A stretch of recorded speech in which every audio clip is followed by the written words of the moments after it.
Hi friends, आपका स्वागत है श्री कृष्ण चैनल में। आपको एकादशी की राधे राधे।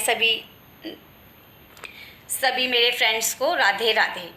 फागुन कृष्ण पक्ष की विजया एकादशी की राधे ही राधे। अब मैं आपको विजया एकादशी की कथा सुनाने जा रही हूँ। फागुन मास के कृष्ण पक्ष की एकादशी का शास्त्रोक्त नाम है विजया एकादशी। भगवान श्री राम ने लंका पर चढ़ाई करते समय रावण पर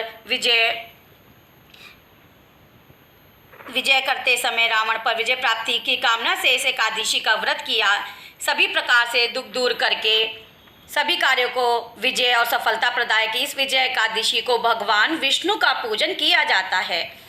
धर्मराज युधिष्ठिर बोले, हे जनार्दन, फागुन मास के कृष्ण पक्ष की एकादशी का क्या नाम है तथा उसकी विधि क्या है, सो सब कृपा पूर्वक कहिए। श्री कृष्ण भगवान बोले, हे राजन, फागुन मास के कृष्ण पक्ष की एकादशी का नाम विजया है। उसके व्रत के प्रभाव से मनुष्य को विजया मिलती है। उस विजया एकादशी के महात्म्य के श्रवण पठन से समस्त पाप नष्ट हो जाते हैं। एक समय देवर्षि नारद ने जगत पिता ब्रह्मा जी से पूछा, हे ब्रह्मा जी, आप मुझे फागुन मास के कृष्ण पक्ष की विजया नामक एकादशी का व्रत विधान बतलाइए। ब्रह्मा जी बोले, हे नारद, विजया एकादशी का व्रत प्राचीन तथा नए पापों को नष्ट करने वाला है। इस विजया एकादशी की विधि मैंने आज तक किसी से नहीं कही है और यह समस्त मनुष्यों को विजय प्रदान करती है। त्रेता युग में मर्यादा पुरुषोत्तम श्री रामचंद्र जी को 14 वर्ष का वनवास हो गया। तब वे श्री लक्ष्मण तथा सीता जी सहित पंचवटी में निवास करने लगे। वहां पर दुष्ट रावण ने जब सीता जी का हरण किया, तब इस समाचार से श्री रामचंद्र जी लक्ष्मण अत्यंत व्याकुल हुए और सीता जी की खोज में चल दिए। घूमते घूमते जब वह मरणस्थ जटायु के पास पहुँचे तो जटायु ने सीता जी का वृतांत सुनाकर स्वर्गलोक चला गया। कुछ आगे जाकर उसकी सुग्रीव से मित्रता हुई और बाली वध किया। हनुमान जी ने लंका में जाकर सीता जी का पता लगाया और उनसे श्री रामचंद्र जी एवं सुग्रीव की मित्रता का वर्णन किया। वहाँ से लौटकर हनुमान जी श्री रामचंद्र जी के पास आए और सब समाचार कहे। श्री रामचंद्र जी ने वानर सेना सहित सुग्रीव के सम्मति से लंका को प्रस्थान किया। श्री रामचंद्र जी समुद्र के किनारे पहुँचे, तब उन्होंने मगरमच्छ आदि से युक्त उस अगाध समुद्र को देखकर लक्ष्मण जी से कहा कि समुद्र को किस प्रकार पार कर सकेंगे। श्री लक्ष्मण जी बोले, हे रामचंद्र जी, आप पुरुष पुराण पुरुषोत्तम हो। यहाँ से करीब आधा योजन की दूरी पर कुमारी द्वीप में वक्दालभ्य नाम के मुनि रहते हैं। उन्होंने अनेक नाम के ब्रह्मा देखे हैं। आप उनके पास जाकर उसका उपाय पूछिए।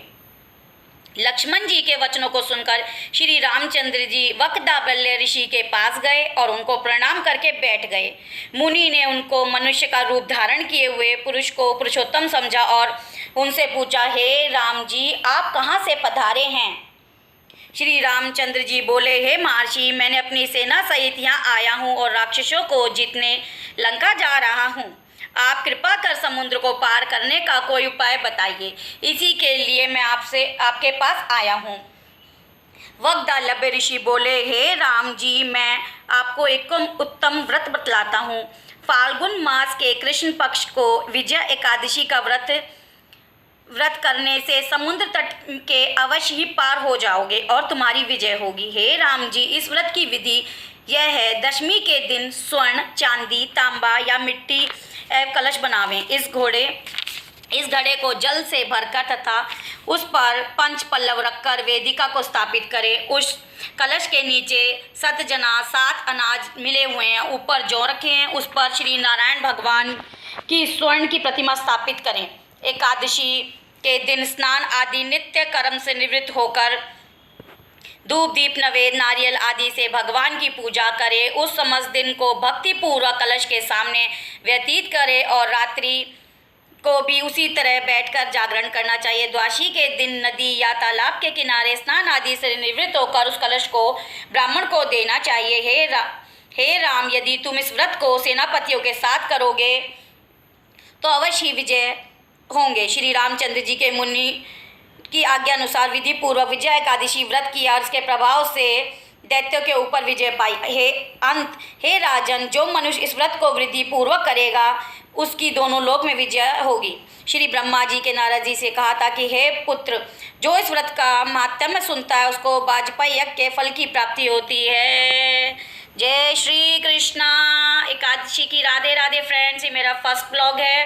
I hope you like it this story for Vijaya Ekadashi. जय श्री कृष्णा, जय श्री श्याम। ये मेरा फर्स्ट ब्लॉग है। Hope you like it this my first blog. जय श्री कृष्णा, राधे राधे।